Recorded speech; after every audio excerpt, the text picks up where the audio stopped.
Chers amis, bonjour, j'ai le plaisir de vous retrouver aujourd'hui pour une nouvelle vidéo en direct du salon Watches and Wonders de Genève pour vous présenter toutes les très belles nouveautés Cartier et on va vraiment s'exciter dessus parce que c'est très beau.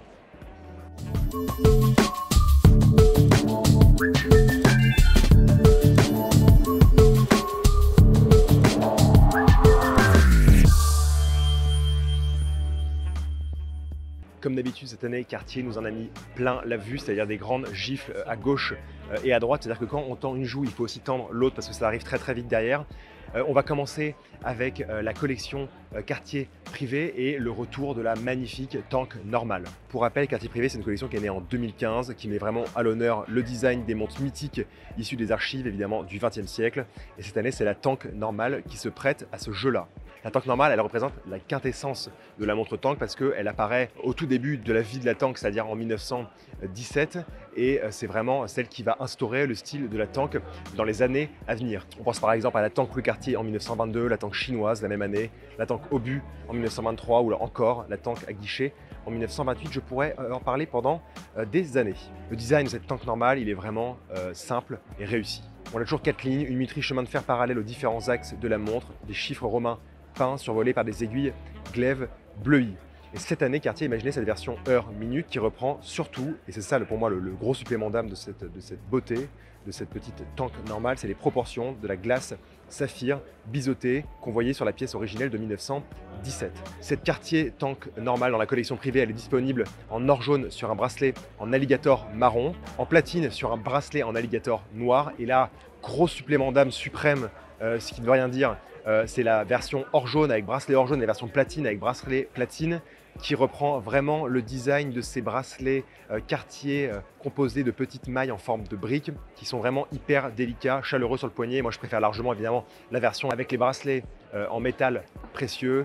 Franchement ça tabasse et encore une fois cette petite glace biseautée c'est magnifique. On continue avec une autre très belle nouveauté qui n'est autre que la Santos Dumont Squelette. Alors vous connaissez le nouveau visage de la Santos Dumont depuis qu'on a vu son lifting en 2019 et je vais vous laisser évidemment tout le soin d'aller relire toute l'épopée d'Alberto Santos Dumont et de l'aviation chez Cartier que je vous remets juste ici. Alors comment on pourrait définir cette Santos Dumont? On a les vis apparentes sur cette lunette fixe, la couronne perlée et le beau cabochon de remontoir.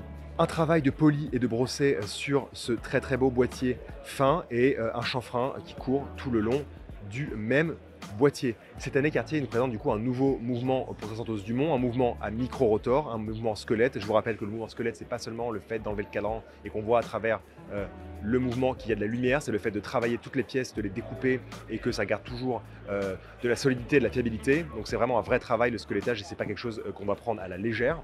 Et ce calibre de squelette, c'est un tout dernier mouvement automatique 96-29 MC qui a été développé spécialement pour cette forme de Santos Dumont. Ce qui est très joli et le clin d'œil à le côté aviation chez Cartier au début du XXe siècle, c'est le fait d'intégrer un micro-rotor qui est dans le bas du cadran avec dessus une réplique de la Demoiselle qui n'est autre qu'un avion conçu en 1907 par le célèbre pilote Alberto Santos Dumont. Alors au début je pensais que c'était un petit peu gros dans la montre mais en fait l'avion c'est vraiment une petite feuille posée sur le micro-rotor.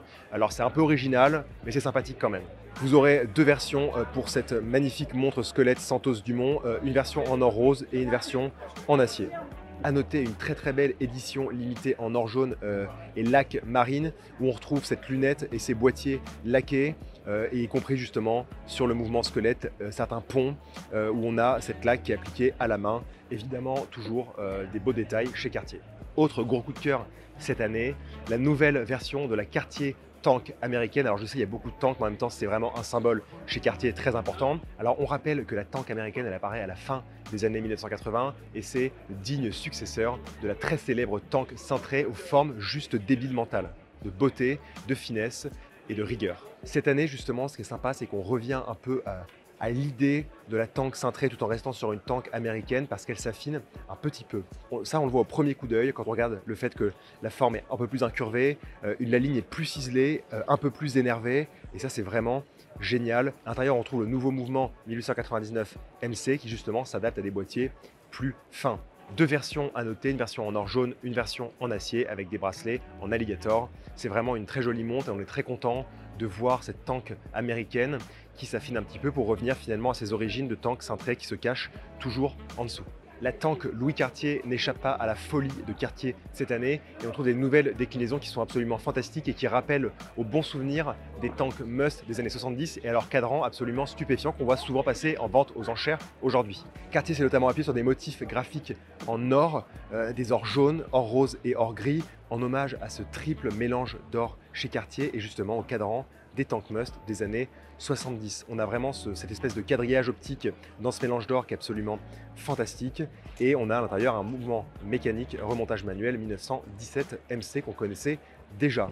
On retrouve aussi ces mêmes tanks Louis Cartier avec des cadrans laqués vert et laqués bordeaux, nouvelle couleur proposée sur ces pièces, toujours avec le calibre mécanique à remontage manuel 1917 MC. Et donc ce petit panel de pièces tank absolument fantastique nous ravit. Voilà, je vais faire une petite entorse aux montres qu'on présente d'habitude, mais on a vu des versions joaillères de la tank qui sont absolument incroyables.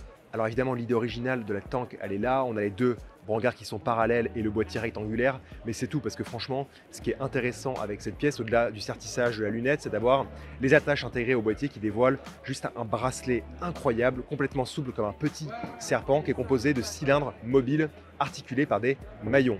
Pour comprendre véritablement le plaisir de cette montre, au-delà de la mettre au poignet, il faut vraiment jouer un petit peu avec toutes les parties du bracelet et je vous promets, c'est un vrai régal. Comme je vous disais, ce bracelet est composé de petits cylindres. Sur la version qu'on a, c'est de l'onyx et chaque maillon se termine par un cabochon qui est piqué d'un petit clou d'or et d'une petite pierre sertie. C'est vraiment incroyable et ça donne surtout une référence aux boules piquées de Jeanne Toussaint, qui était la directrice de la création de Cartier à partir de 1933, un personnage fabuleux. Et si vous montez dans les étages de la boutique Cartier rue de la Paix, vous verrez son bureau qui a été rénové, c'est absolument fantastique.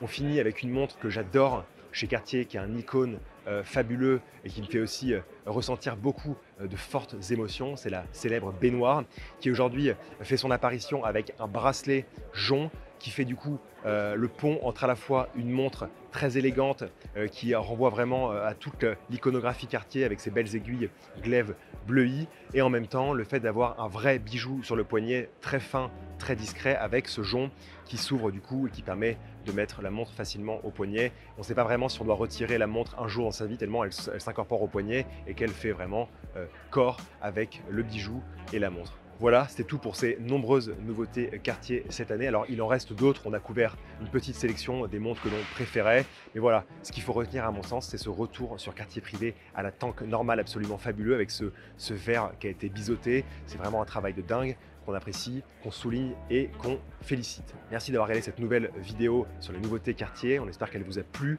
N'hésitez pas à vous abonner à notre chaîne YouTube pour avoir toujours de plus beaux contenus dans cette semaine riche en nouveautés et en surprises. On vous aime beaucoup, merci pour votre fidélité et à très vite pour une nouvelle vidéo.